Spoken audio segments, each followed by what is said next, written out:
저는 장애인 학교에서 현재 중학교 2학년 학생들과 함께 생활하고 있습니다. 네.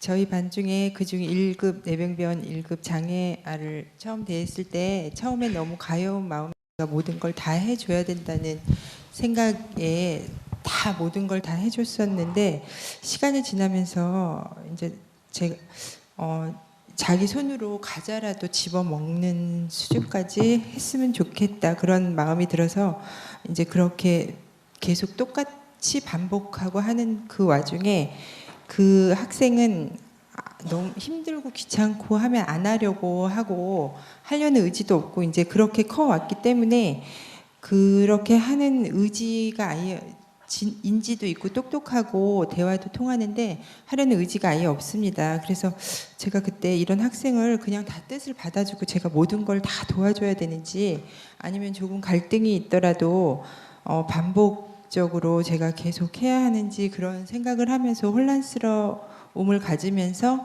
제가 또 얘가 이 상태로 계속 산다면 얘네 가족 엄마가 얼마나 힘들까, 차라리 얘는 빨리 하늘나라를 가는 게 낫지 않을까 이런 생각까지 하는 제 자신이 좀 내 안에 악마가 있나 이런 마음이 들면서 좀 제가 제 자신도 실망스러우면서 제가 악한 생각을 하게 되는 제가 좀 죄의식도 느껴지면서 지금도 혼란스럽고 어떻게 해야 될지 잘 모르겠습니다. 도움 말씀 부탁드립니다.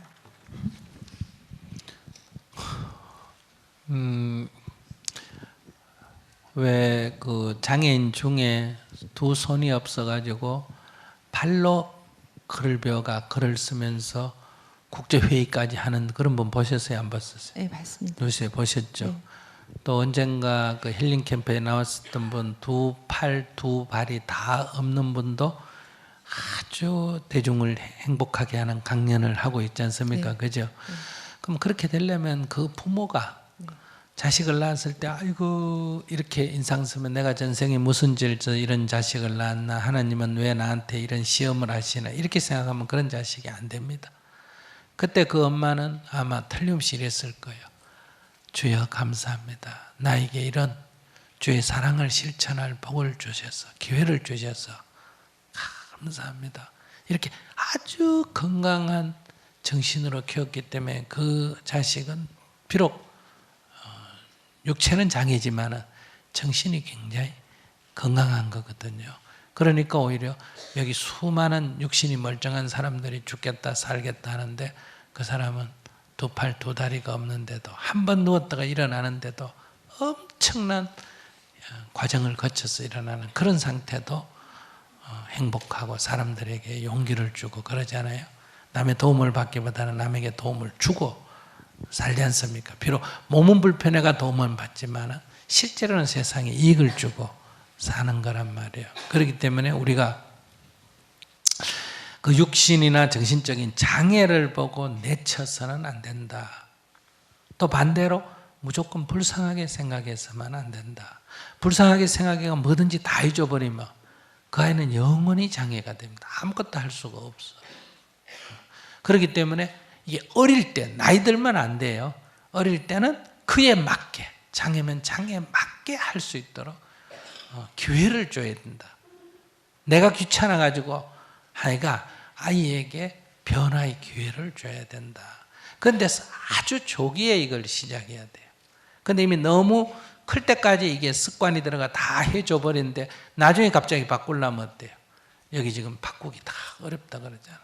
그러니까 지금 만약에 초등학교 정도는 벌써 늦었지만은 그러나 더 큰 거에 비해서는 바꾸기가 아직은 가능성이 있잖아. 그죠? 그러니까 그걸 갖고 아이가 싫어하는 것도 인정을 해줘야 돼. 왜? 자기는 이미 그렇게 습관이 들었기 때문에. 그럼 습관을 바꾸려면 힘드니까 아이가 힘드는 거를 받아들이고 이해하되, 그러나 그 아이를 위해서 생각해야 돼요.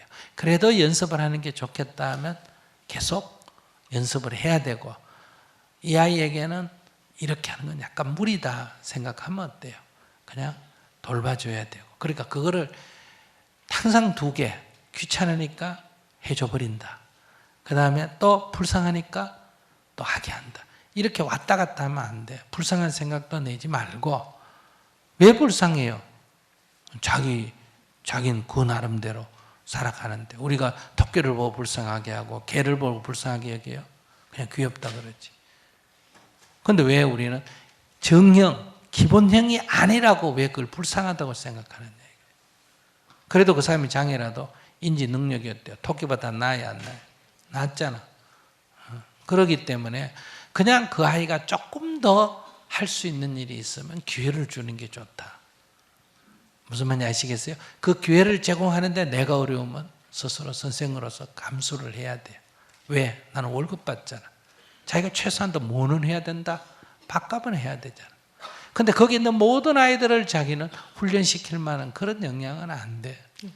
그러니까 자기가 너무 무슨 성인처럼 착각해도 안 되고 그러면 자괴심 들고 자기는 그냥 직업인이지 무슨 성인이 아니잖아. 그 다음에 두 번째, 자기는 일단 월급을 받고 일하는 사람이니까 월급값만큼은 거기에 기여를 해야 돼, 안 해야 돼요?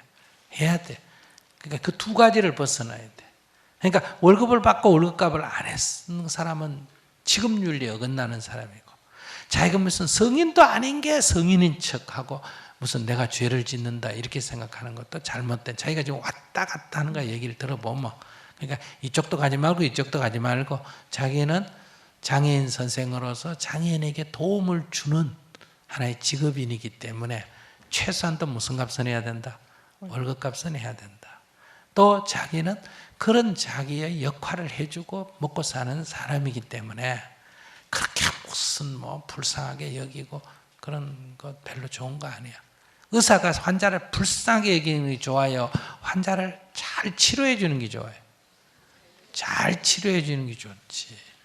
그러니까 자기는 그 장애인에게 도움이 될 수 있는, 그러니까 도움이 필요한 것을 도와주는 것과 그 장애인이 자립하도록 도와주는 것, 도움이 두 가지예요.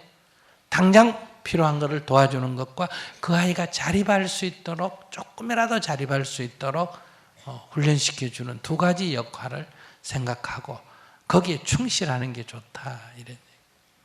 네, 잘 알겠습니다. 네. 감사합니다.